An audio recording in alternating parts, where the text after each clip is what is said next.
Malapit na nga po magbukas ang panibagong NBA season mga idol this month na yon at ongoing nga po ang preseason. Habang wala pang mga official na laro, no, pag-usapan na muna natin yung mga breakout players na bunot ko ngayong season. Sa mga hindi po nakakaalam kung ano yung breakout player, ito yung mga players nga na sa tingin ko ay magkakaroon ng malaking talon sa kanilang production dahil sa iba't ibang mga rason. Maaaring bangko siya dati tapos bigla ang mabababad. Maaaring rookie or young player siya last season tapos expected nang magkakaroon siya ng mas malaking role ngayong taon. Kaya isa-isahin natin yan. Ang unang-una talaga sa listahan ko ay itong si Jay Huff mga idol. Na-trade to mula Memphis Grizzlies papuntang Indiana Pacers at itong Pacers po ay nangangailangan talaga ng big man sa loob dahil inalisan sila ni Miles Turner papuntang Milwaukee naman. Enter Jay Huff mga idol, legit 7-1 na last season ay nag-average ng 6.9 points, 2 rebounds and 0.9 blocks per game in only 11.7 minutes of action para sa Memphis.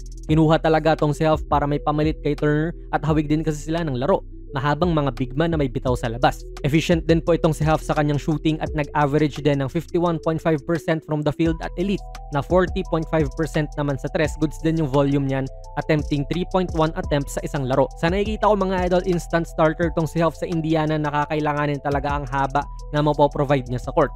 Yung per 36 minutes na stats niya last season ay 21.1 points, 6.2 rebounds, and 2.7 blocks per game. Calculation lang naman yan mga idol kung ano yung i-average niya if 36 minutes per game siyang naglaro. Pero kita nyo naman din, promising talaga tong si Huff at opportunity lang ang kailangan. Saktong-sakto at walang starting big ang Pacers at siya talaga ang magbebenepisyo dyan. Ang iba pa nilang mga centers ay itong si Isaiah Jackson na undersized po, Tony Bradley at kakagaling lang sa injury na James Wiseman. Tapos na po ang FIBA mga idol pero NBA na sa October and mainit pa rin ang basketball dito sa Pinas with MPBL, NCAA pati UAAP. May bonus pa rin po si 1x Sports sa inyong unang hulog. Tignan nyo lang yung napupusuan yung mananalo sa bawat laro sa iba't ibang liga pa yan. I-click nyo lang ang link sa ating komento at i-type nyo na rin ang ating code na nakikita nyo dito sa ating screen. Jonas PB lang naman yan. Also isa pa pong pacer ay itong si Andrew Nembhard mga idol. Hindi na to katakataka dahil si Nembhard talaga ang isa rin sa pinakamagbebenepisyo ng pagkaka-sideline ni Tyrese Haliburton. Last season ay starter naman na siya para sa Pacers at nag-average ng 10 points, 3.3 rebounds and 5 assists per game. Hindi yan mataas gaano dahil hindi naman din siya natira ng marami. 8.3 attempts per game lang po siya. That's why poised na rin sa isang breakout season tong si Nembhard kasi mas aasa ang Pacers sa production niya at wala nga po si Hali. Hindi na ako magugulat kung mag-average to ng 15 attempts per game Tapos lalandi sa 18 to 20 points per game din yung numero niya. Expect nyo mga idol, ang big year mula rito kay Nembhard na papasok na sa kanyang pang-apat na season sa NBA. Sunod naman po natin ay si Sam Hauser. Medyo parehas sila ng sitwasyon ni Nembhard mga idol dahil itong si Hauser naman kasi ang backup forward ng Celtics ng ilang taon na. Ngayong sideline po si Tatum, at least sa majority ng season malamang si Hauser ang hahalili po sa pwesto niya sa starting 5. Kung hindi man, sure ako na mas malaki ang role nito sa Boston ngayong taon.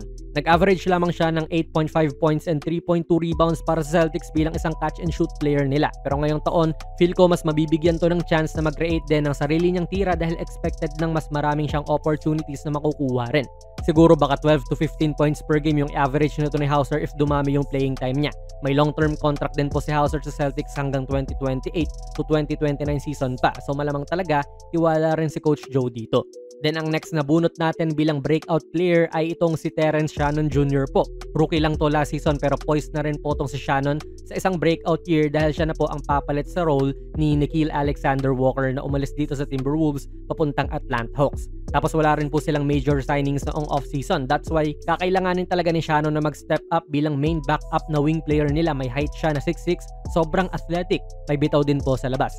Hindi naman maganda yung stats niya last season na 4.3 points, 1.5 rebounds, and 1 assist per game dahil lagi naman din siyang binabang kulang. Walang playing time. Pero sa mga laro noong Timberwolves noong regular season na naglaro siya ng 20 minutes or more, nag-average po si Shannon ng 16.6 points on 54% shooting from the field mga idol. Malamang if mabababad siya this season, bababa yung shooting percentage niya. Pero ang punto lang naman natin, nagde-deliver po si Shannon kapag nabibigyan ng playing time and sure ako, mabibigyan ng mahalagang role to off the bench para sa mini.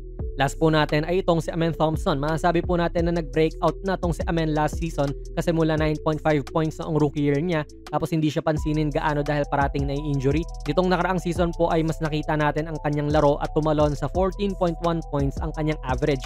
Samahan mo pa yan ng 8.2 rebounds, 3.8 assists, 1.4 steals at 1.3 blocks per game. Grabe no? Stat sheet stuffing na kagad yan sa pangalawang season pa lang niya. Samahan mo pa yan na tao niya ang best player ng kalaban every night at siya ay napabilang din sa all defensive team ng NBA. Punong-puno ng potential talaga tong si Thompson kahit pa wala siyang reliable na jumper. Kaya expect po natin na mas tatalon pa tong numero niya or yung laro niya ngayong season lalo na may KD pa siya na kukuha rin ng mas maraming atensyon mula sa depensa. Mas magkakaroon siya ng driving lanes. May mas malaking target din siya na pwedeng pasahan every time. Then syempre andyan pa rin po yung presensya ni Alpi mga idol. Kung magbe-breakout man itong si Amen ay yung magiging all-star or superstar level talent na siya. Nakitaan na nga po ni LeBron ng potential to at kitang-kita naman din sa kanyang laro. Actually may ilan pa tayong mga players na pwedeng mapasama rito like si Cam Whitmore pwede rin kung mabigyan siya ng playing time sa Wizards baka lumabas yung laro nito, or si Tumani Camara na already halimaw na sa depensa, pati yung kambal ni Amen syempre si Osar Thompson din pwede dito. Pero yun nga, sina Huff, Nembhard, Hauser, Shannon Jr. at Amen Thompson po yung mga bunot natin sa edisyon ng video na ito. Kung matripan ninyo, pwede naman tayo gumawa ng part 2 Kaya para sa inyo, sino kaya ang magbe-breakout na player sa paparating na NBA season? Ilagay nyo lang po ang inyong mga komento sa ating comment section. Kung nagustuhan nyo po ang ating video ay pakipindot na lang idol ng like button, mag-subscribe ka na rin sa ating channel. And ako nga pala si Jonas PB and as always, hanggang sa muli.